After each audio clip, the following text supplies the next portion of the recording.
से मैं यही कहूँगा कि सबसे पहले तो मेरे को मेरे समाज के लोग हैं या दर्शक हैं या मेरे भाई हैं कि जो मैं अपने सामाजिक दायित्व को अपने समय पर पूरा नहीं करा, पहले मेरे को माफ़ करें। तो अब मैं आपको ये विश्वास दिलाता हूँ कि अब मेरे पास जितना समय होगा मैं समाज के लिए अपना समय दूंगा और पूरा अपने समाज के कल्याण के लिए कोशिश करूँगा। यही मेरा लोगों को संदेश भी है और उनसे मेरा एक प्रार्थना भी है, वो हमारे सदस्य बने, संगठन के बने और समाज का काम करे, हमारा साथ सहयोग दे, जिससे कि हम समाज का और अधिक कल्याण। छोटी बेटी जो है वो PhD है, she is assistant professor in Delhi university. बेटा है वो भी मैकेनिकल है। बड़ी बेटी है वो लंदन में अंग्रेज़ों को अंग्रेजी पढ़ा रही है। तो सबसे पहले तो मैंने अपने घर से समाज को एक नई दिशा और दशा प्रदान अपने परिवार से ही दी कि सबसे पहले तुम शिक्षित बनो, तभी तो आप दूसरों को कहोगे कि शिक्षित बनो। और संघर्ष करने की जो क्षमता जो सीखी वो मैंने भाई साहब से सीख ली। और संगठित रहने की जो क्षमता है वो आज हमने संघ स्थापित करके भाई साहब को हमने अपना संघ प्रमुख चुन लिया है, और जिसके कारण आज हमारे संघ जो है बिल्कुल त्याग भावना से, जैसे बाबा साहब ने त्याग किया उस भावना से संगठन में काम होगा। और सभी से उन्होंने रिक्वेस्ट भी करी है, जितने भी हमारे मेंबर बनते जा रहे हैं, कि भाई जो आदमी इसमें जुड़ा है वो त्याग भावना से है, अपनी प्रतिष्ठा बढ़ाने के लिए ना है, समाज को कुछ पे बैक देने का इच्छा है। आपने बहुत कुछ लिया है समाज से, बाबा साहब से, अब उसको क्या रिटर्न करना चाह रहे हैं जिसके अंदर ऐसी है वो इस संगठन में है। जो संगठन का उद्देश्य लेके चल रहे हैं उससे मैं बहुत ज़्यादा प्रभावित हूँ और मैं बहुत आशावान भी हूँ कि अच्छे लोग जब जुड़ेंगे तो हम उस उद्देश्य को जरूर प्राप्त। मेरे अंदर है, उस क्षमता को दिखाने का एक जज्बा है, काम करने का एक जज्बा है और निस्वार्थ इस संगठन में जो भी जिम्मेवारी मुझे मिलती है।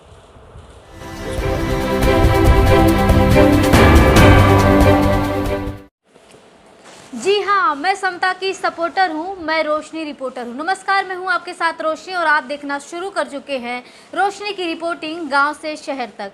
आपको बता दें कि आज हम हैं नोएडा सेक्टर 59 में और आज एक मीटिंग रखी गई थी। मीटिंग किस विषय पे रखी गई थी ये भी आपको बताएंगे।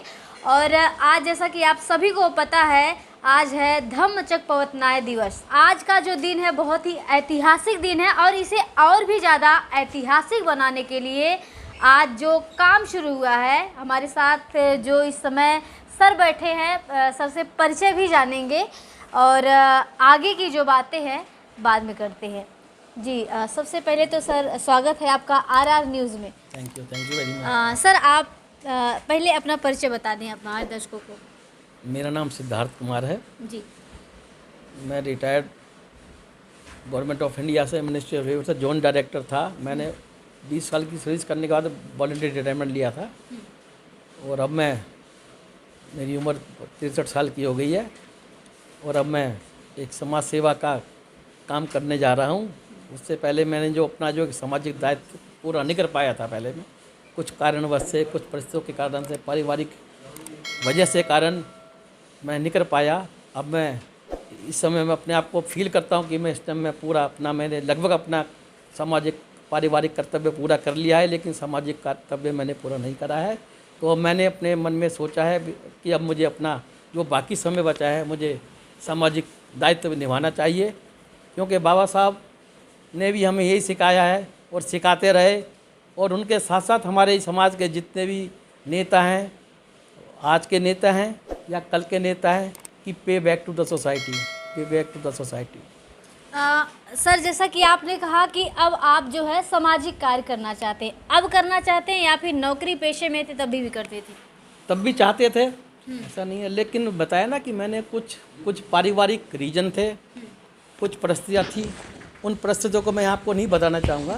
लेकिन ठीक है, अब मैं उन परिस्थितियों से मैं मुक्त हो गया हूँ और अब मैं जो भी समय मेरे पास बचेगा, जब तक मैं जिंदा हूँ, और सामाजिक कार्य को निभाने की कोशिश करूँगा जो मैं पहले नहीं कर पाया था।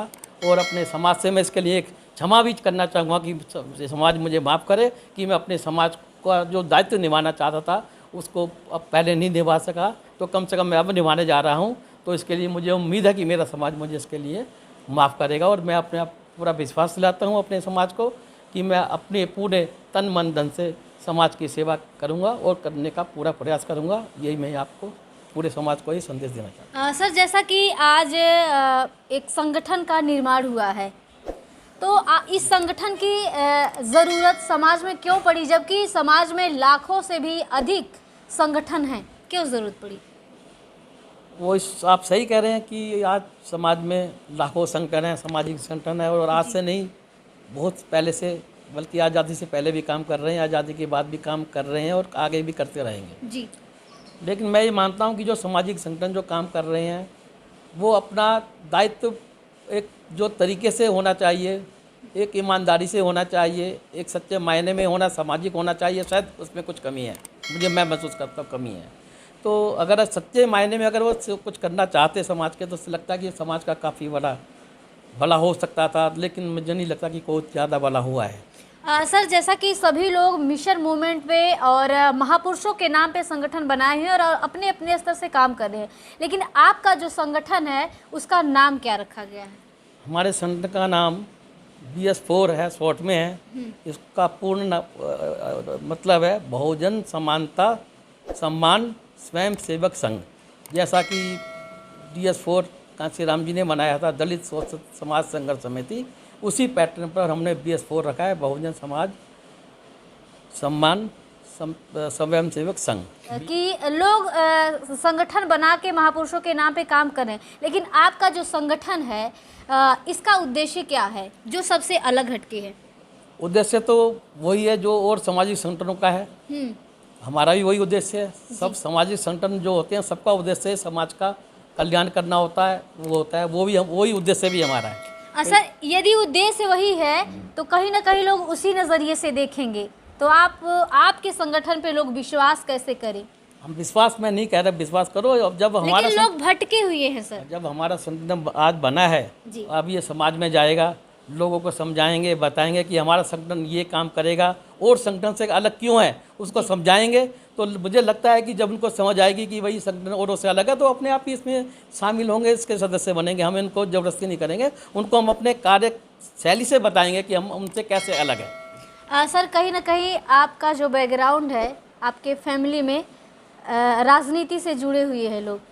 बहन जी जो कि उत्तर प्रदेश की 4 बार मुख्यमंत्री रह चुकी हैं, और ये बहुत बड़ी बात है कि आप उनके भाई हैं और जो पॉलिटिकल बैकग्राउंड आपका है, तो क्या लगता है कि ये जो संगठन है इसका राजनीति में कितनी भागीदारी होगी? राजनीति में भागीदारी फिलहाल कोई नहीं होगी।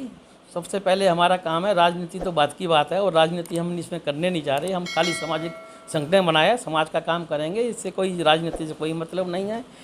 ये हमारा संगठन जो गैर राजनीतिक है, इसमें कोई भी नौकरी वाला, सरकारी नौकरी वाला, प्राइवेट वाला कोई भी सदस्य बन सकता है। इससे हमारा राजनीति से कोई संबंध नहीं है, इसका कोई हमारा इससे कोई संबंध नहीं है, ना कोई इससे आगे संबंध होगा। ये प्योर राजनीतिक संगठन सामाजिक। सर, लोग कहीं ना कहीं ऐसा भी ये कहा जाता है कि राजनीति ही कहीं ना कहीं हर चीज़ का निवारण है, समाधान है। यदि राजनीति में होंगे तो हम हर चीज़ें कर सकते हैं और हर चीज़ें संभव हैं। क्या कहेंगे इस पे? इससे मैं सहमत हूँ। सर, एक चीज़ और जानना चाहेंगे कि इसमें मुख्य भूमिका या फिर कह लें तो पदाधिकारी अध्यक्ष, जैसे कि हर एक संगठन का अध्यक्ष होता है, महासचिव होता है, इसमें अध्यक्ष कौन होगा? इसी में आप मुझसे पूछ रहे थे अभी कि आपका संगठन हजारों लाखों संगठन बने हैं, लेकिन संगठन अपना अलग क्यों? हमने सबसे पहला काम यही करा है कि ये हमारे संगठन में कोई पद नहीं होंगे, सारे एक जैसे होंगे। जैसा कि RSS में होता है एक मुखिया, बाकी सारे कार्यकर्ता। तो हमने यही सोचा, फिर हमारे यहाँ एक मुखिया होगा, बाकी सारे कार्यकर्ता को हमने कार्यकर्ता को हमने इसका क्या बोला, कोऑर्डिनेटर बोल दिया है इसको। तो सारे कोऑर्डिनेटर होंगे, एक मुखिया होगा, बस यही फर्क है। देखिए जी सर, इसलिए तो हमने सबसे पहले काम ये करा कि हमारा कोई पद नहीं होगा, और हमने वो करके दिखाया जैसा कि RSS में होता है। जैसा कि आज तक हमने बहुत सारे संगठन, बहुत सारी संस्थाओं के अध्यक्ष के इंटरव्यू लिए हैं, और उसमें कहीं ना कहीं लोग पद का जो है ना, पद बहुत मायने रखता है, पद के हिसाब से लोग काम करते हैं, और कहीं ना कहीं पद का ही लालच होता है, तभी लोग संगठन से जुड़ते हैं। यहाँ पे एक चीज़ें बहुत अच्छी लगी और जो बहुत बड़ी है हमारे समाज के लिए, ये एक प्रेरणादायी और एक संदेशात्मक चीज़ है ये कि अगर आपको समाज के हित में काम करना है तो आप पद के लालच में ना करें, यहाँ पे जो चीज़ें यूनिक मुझे लगी वो यही है कि यहाँ पे किसी का कोई पद नहीं होगा। समानता की बात यही देखी जाती है कि सभी समान होंगे, सभी समाज के हित में काम करेंगे। सर, हमारे दर्शकों से आप क्या कहना चाहेंगे?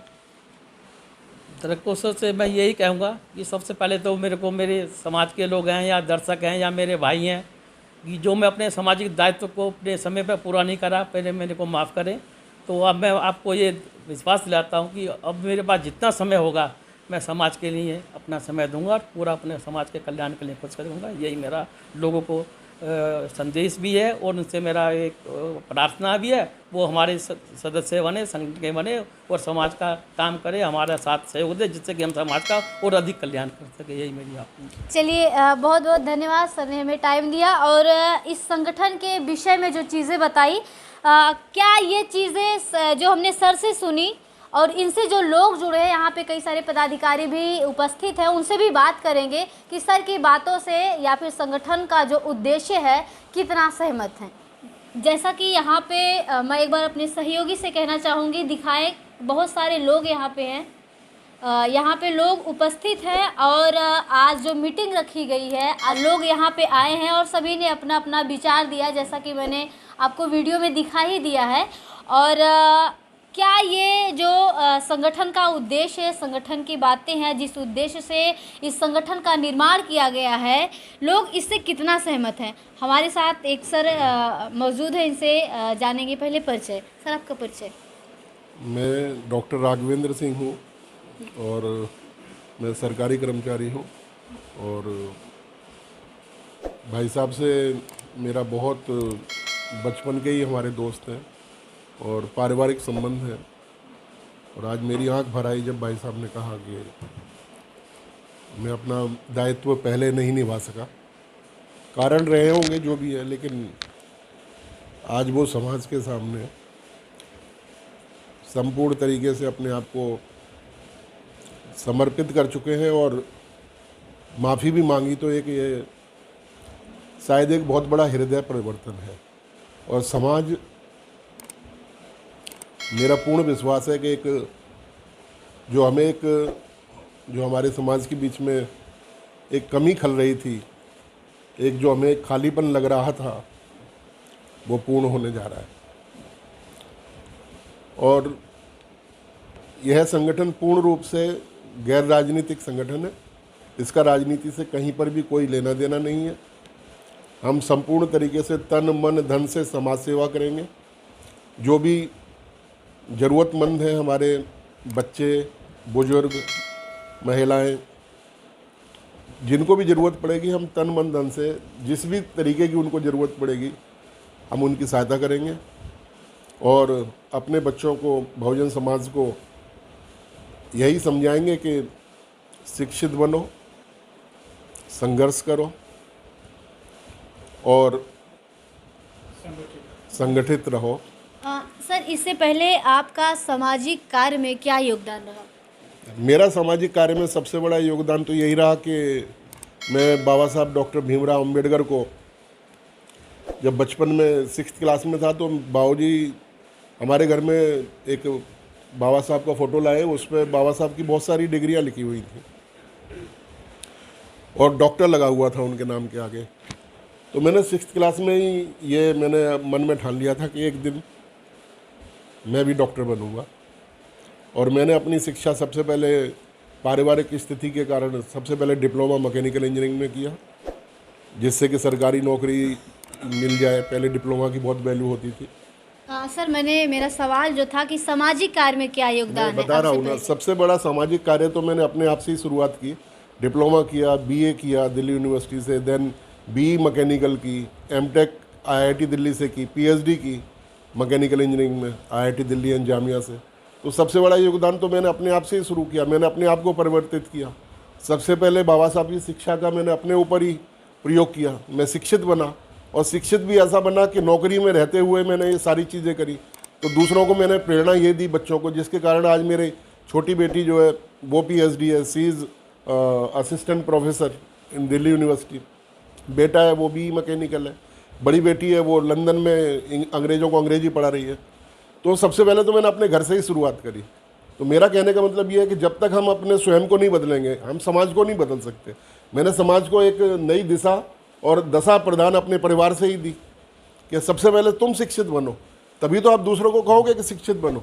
और संघर्ष करने की जो क्षमता जो सीखी वो मैंने भाई साहब से सीख ली, और संगठित रहने की जो क्षमता है वो आज हमने संघ स्थापित करके भाई साहब को हमने अपना संघ प्रमुख चुन लिया है, और जिसके कारण आज हमारे संघ की भी स्थापना हो गई। तो इस सही मायने में जो आज बाबा साहब का सपना है वह तो आज ही साकार हुआ है।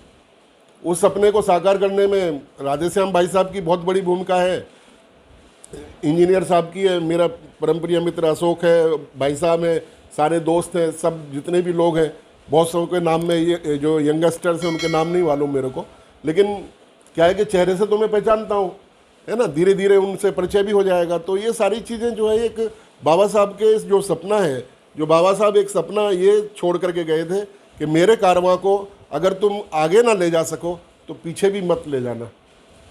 तो ठीक है, हम बाबा साहब के सपनों को कारवां को आगे ही ले जाएंगे, और मेरा पूर्ण विश्वास है कि जो आज हमारे BS4 का जो गठन हुआ है, जो कि पूर्ण रूप से सामाजिक संगठन है, इसमें किसी भी तरीके की कोई मतलब राजनीति का कोई भी लेना देना नहीं होगा, और ये टोटली गैर राजनीतिक संगठन है। और ये समता, समानता, बंधुत्वता और भाईचारा जो समाज के अंदर हमारे कमी महसूस जो हम लोग कर रहे हैं, और बहुजन समाज को हम संगठित करके एक नई दिशा और दशा प्रदान करेंगे।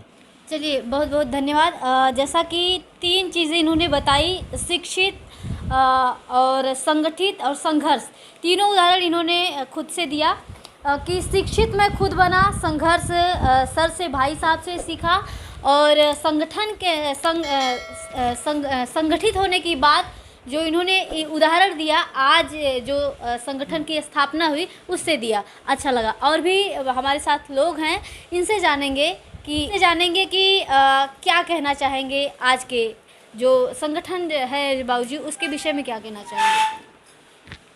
रोशनी, बहुत दिन से मेरी इच्छा थी, क्योंकि BSc में जब पढ़ रहा था तो मैं पॉलिटिक्स में गया था उस टाइम, लेकिन मेरा मिसयूज हुआ वहाँ पर।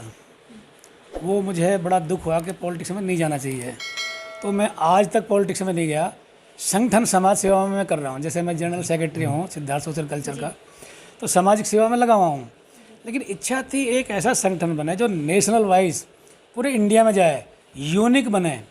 तो जब सिद्धार्थ जी जो हमारे मुखिया हैं इस संगठन के, उनसे जब मैंने सुना और मैंने उनसे सारी जो अपनी जिज्ञासाएं थी पूछी कि ये क्यों, जैसे आप पूछे ना यूनिक क्यों है, ये यूनिक क्यों है कि उनका देखिए राजनीति से कोई मतलब नहीं है। बहन जी के भाई रहे हैं, बड़ी सत्ता देख ली उन्होंने, और हाई पोस्ट इन्होंने VR से लिया है, तो पोस्ट की भी ना चिंता नहीं है। तो अब इनके दिल जो परिवर्तन हुआ है, जो इनका एक पे बैक टू सोसाइटी हुआ है, उसकी सुन करके परिकल्पना मुझे लगा कि शायद हमें ज्वाइन करना चाहिए और इस संगठन को ऊंचाई पे ले जाएं कि जिस समाज के सारे संगठन, करोड़ों संगठन भला नहीं कर पा रहे हैं, अपनी अपनी पोस्ट के कारण सब दिशाहीन हो चुके हैं। तो मुझे यहाँ एक रोशनी दिखाई पड़ रही है, अगर रोशनी आप हैं तो रोशनी का बड़ा वैल्यू है, तो एक रोशनी की किरण मुझे दिखाई पड़ रही है कि शायद ये जो है बिल्कुल त्याग भावना से, जैसे बाबा साहब ने त्याग किया, उस भावना से इस संगठन में काम होगा। और सभी से उन्होंने रिक्वेस्ट भी करी है, जितने भी हमारे मेंबर बनते जा रहे हैं, कि भाई जो आदमी इसमें जुड़ा है वो त्याग भावना से है, अपनी प्रतिष्ठा बढ़ाने के लिए ना आए, समाज को कुछ पे बैक देने का इच्छा है। आपने बहुत कुछ लिया है समाज से, बाबा साहब से, अब उसको क्या रिटर्न करना चाह रहे हैं, जिसके अंदर ऐसी है वो इस संगठन में है। तो इस संगठन में मैं कुछ देख रहा हूँ पॉजिटिवनेस, इसलिए इसमें जुड़ा हूँ। चलिए, बहुत अच्छा लगा कि जैसा कि बाबूजी ने बताया कि पद की राजनीति की बात करें तो राजनीतिक बहन जी रह चुकी हैं, इसलिए राजनीति का भी कोई लालच नहीं, ना पद का लालच है कि जो सरकारी पेशे में रह चुके हैं, अब जो है निस्वार्थ भाव से, त्याग भावना से समाज से जुड़ रहे हैं और जुड़ के इस संगठन के माध्यम से बहुत अच्छा और बेहतर कर पाएंगे। जानेंगे सबसे पहले तो सर परिचय आपका। मैं अशोक कुमार, मैं मिनिस्टर ऑफ डिफेंस में क्वालिटी इंजीनियर हूँ और मैं नोएडा में ही रहता हूँ। वैसे हम पुरानी दिल्ली में बहुत पहले से अभी भी हमारा सदर विहार में मकान है, तो मैं बहुत सारा मेरा एक्सपीरियंस रहा। मेरे फादर शेड्यूल कास्ट फेडरेशन जब बनाई तभी भी मेरे फादर थे, मेरे अंकल दूरदर्शन में काफ़ी मतलब संगठनों से जुड़ा, हमसे से भी जुड़ा। पर मैंने जो देखा कि वो कुछ संगठन कुछ देर तक तो सही दिशा में चलते हैं, फिर उनके अंदर व्यक्ति पूजा की तरह, जो इस हिंदू धर्म की एक खासियत है, वो व्यक्ति पूजा की तरफ चल जाता है। समाज उसके पास सेकेंडरी हो जाता है और उसका फिर वही उद्देश्य ना रह के दूसरे उद्देश्य उसके प्राइम हो जाते हैं।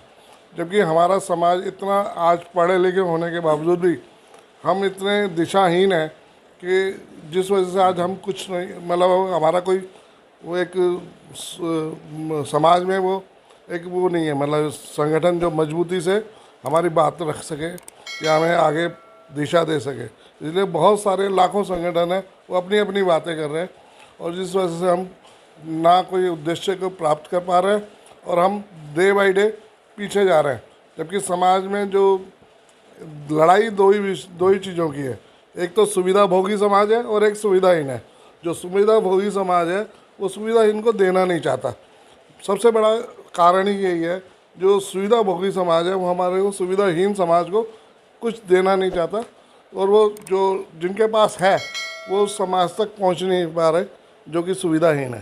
तो हमारा उद्देश्य है कि उस सुविधाहीन समाज को हमें जोड़ना, उसकी ज़रूरतें उसकी हमें पूरी करने की हमारी अभिलाषा है। सर, जैसा कि आपने कहा कि आप बहुत सारे संगठन से जुड़े हैं और काम भी लोग पहले कहते हैं फिर काम नहीं करते हैं। आज इस संगठन से आप जुड़ रहे हैं, आप सर से प्रभावित हैं, इनके कार्यों से प्रभावित हैं या जो संगठन का उद्देश्य है इससे? मैं जो संगठन का उद्देश्य लेके चल रहा हूँ उससे मैं बहुत ज़्यादा प्रभावित हूँ और मैं बहुत आशावान भी हूँ कि अच्छे लोग जब जुड़ेंगे तो हम उस उद्देश्य को ज़रूर प्राप्त करेंगे। चलिए, सर ने कहा कि उद्देश्य जो है इससे ज़्यादा प्रभावित है और जो लोग हैं, जब ऐसे लोग काम करेंगे तो कहीं ना कहीं समाज के हित में होगा, इसी उम्मीद से जुड़ रहे हैं। सर, आपका परिचय? रोशनी, मैं राधे श्याम है मेरा नाम और मैं पश्चिम बिहार में रहता हूँ। 2 बच्चे हैं मेरे, बेटा बेटी, दोनों एम्प्लॉयड हैं। बेटा अभिषेक वो दिल्ली गवर्नमेंट में अभी ऑफर ऑफ अपॉइंटमेंट उसको मिल गई है, ज्वाइन करने वाला है इस वीक में। बेटी मेरी बेंगलोर में रहती है, वो भी इंजीनियर है और मैं रिटायर हो गया दिसंबर 2019 में 31 तारीख को। मेरी वाइफ ओलरिका, वो दिल्ली गवर्नमेंट में टीचर है और छोटा सा परिवार है। ये मेरा परिचय है। इस संगठन में सर आप जुड़े हैं, अपनी स्वेच्छा से जुड़े हैं या फिर किसी व्यक्ति विशेष की वजह से जुड़े हैं? रोशनी, बड़ा अच्छा क्वेश्चन है आपका। संगठन में मैं नो डाउट अपनी इच्छा से स्वैच्छिक रूप से इस संगठन में मैं जुड़ा हूँ और समाज के प्रति मुझे काफ़ी संवेदनशील हूँ। काम करने की शक्ति अभी भी मेरे अंदर रिटायरमेंट होने के बावजूद भी विराजमान है और उस जो क्षमता मेरे अंदर है, उस क्षमता को दिखाने का एक जज्बा है, काम करने का एक जज्बा है और निस्वार्थ इस संगठन में जो भी जिम्मेवारी मुझे मिलती है उसको मैं पूरा करूँगा।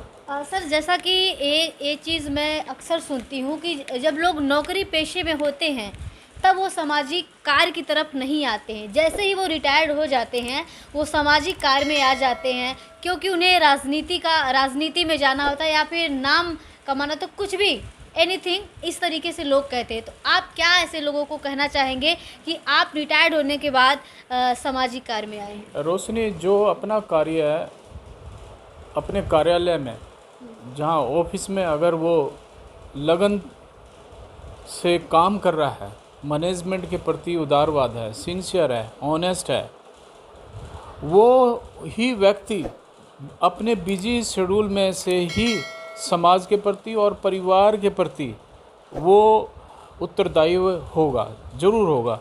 और जो बिजी शेड्यूल में से ही वो अपना काम निकाल सकता है। जो खाली है, जो काम करने की शक्ति नहीं है या ऑफिस में अपने ऑफिस में काम नहीं करते, तो वो समाज में भी और अपने परिवार का भी भला नहीं कर सकते हैं। समय वो ही निकाल सकता है जो कर्मशील है, जो ईमानदारी से, मेहनत से, जो जिम्मेवारी उसको दी है ऑफिस में, अगर उसमें से वो अपना मेहनत से काम करता है तो वो अपने परिवार में भी टाइम देगा और समाज में भी देगा। और ये बड़ा अच्छा क्वेश्चन है आपका। हम लोग पब्लिक सेक्टर से रिटायर हुए, सुबह से शाम तक हम लोग काम करते थे और उसके बावजूद अपने परिवार में, मेरा बहुत बड़ा परिवार है, हम लोग 12 जन हैं परिवार के अंदर और मैं सबसे बड़ा हूँ। आपने जो क्वेश्चन किया है तो मैंने अपने परिवार को संभाला। मेरे माता पिता, मेरी माँ तो अनपढ़ है और मेरे पिताजी इतने सक्षम नहीं थे, छोटी सी नौकरी थी, तो पूरे परिवार को मैंने संभाला। अपने भाइयों की परवरिश, जो सुविधा मेरे पिताजी ने, मेरे माँ बाप ने नहीं दी, उसको मैंने उनको प्रोवाइड किया और उनको पढ़ाया, उनको नौकरी दिलाया। अपनी बहन के लिए उनको संभाला, 2 बहन है मेरी और हम लोग 7 भाई हैं, तो 7 भाइयों को अपने बच्चों की तरह गोदी में उनको खिलाया। और मेरे से छोटी 2 बहनें थी, उनकी शादी करी, उनको अच्छी तरीके से उनको आज भी मैं रेस्पेक्ट करता हूँ और पूरी जिम्मेवारी उनके लिए अभी भी मैं निभाता हूँ।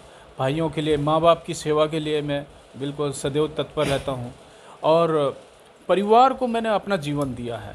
जो परिवार को अपना जीवन नहीं दे सकता, जो अपने परिवार के माँ बाप की सेवा नहीं कर सकता, भाई बहनों की सेवा नहीं कर सकता, वो समाज को कभी भी नहीं दे सकता। वो गुमराह करेगा, सिर्फ बातों में विश्वास करता है, बातों का ही वो जो है बातों में ही उलझा रहेगा।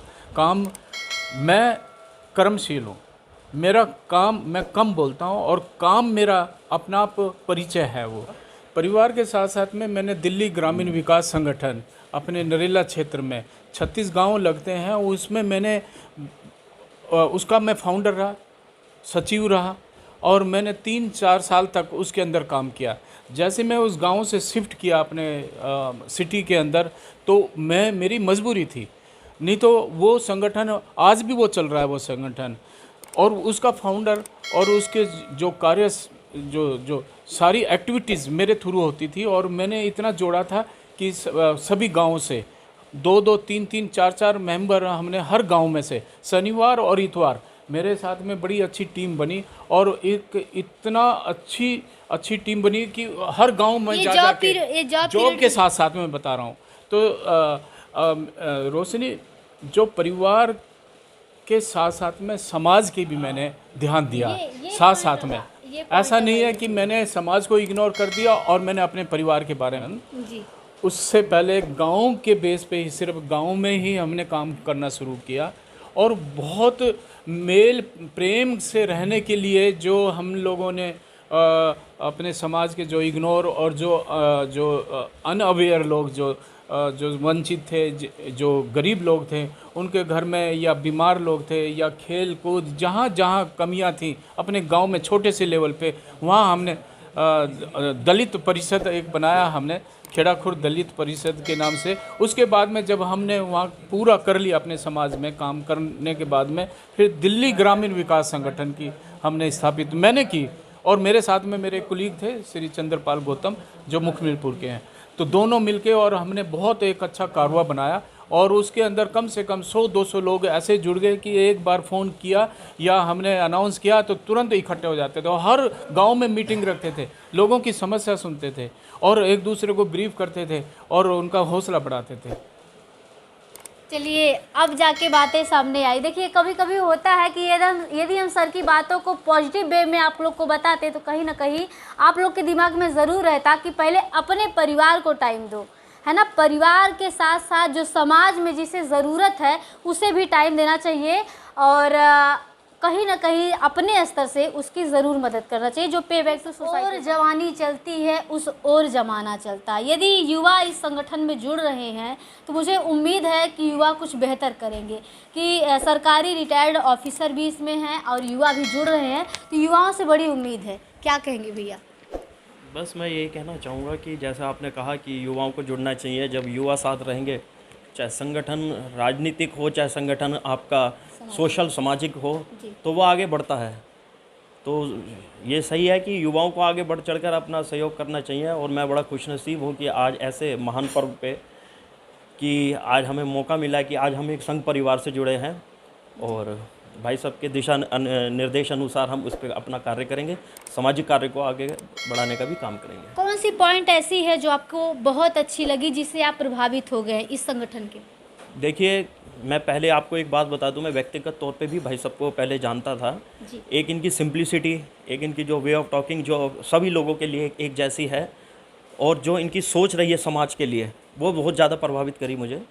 तो यही कारण था कि इनके साथ जुड़ना था। और फिर हम लोगों की भी ये आवाज़ थी कि भाई साहब अब आपको एक समाज की तरफ आपको आना चाहिए। बहुत सी मजबूरियाँ रही होगी कि आप नहीं आ पाए, लेकिन ये है कि अब वो मौका है, आपको आना पड़ेगा। तो इस वजह से हम इस संघ के आज सदस्य बने।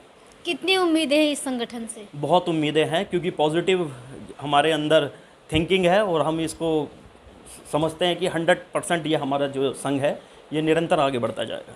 चलिए, तो भैया ने भी बताया कि संगठन से उम्मीदें हैं और बहुत ज़्यादा उम्मीदें हैं, और इस संगठन के लोगों से और व्यक्तिगत रूप से जुड़े हैं सर से, तो संगठन बेहतर काम करेगा। सबकी यही मंगल कामनाएं हैं। आज के ऐतिहासिक दिन को और भी ऐतिहासिक बनाने के लिए लोग यहाँ पे इकट्ठे हुए हैं और एक संगठन का निर्माण हुआ है।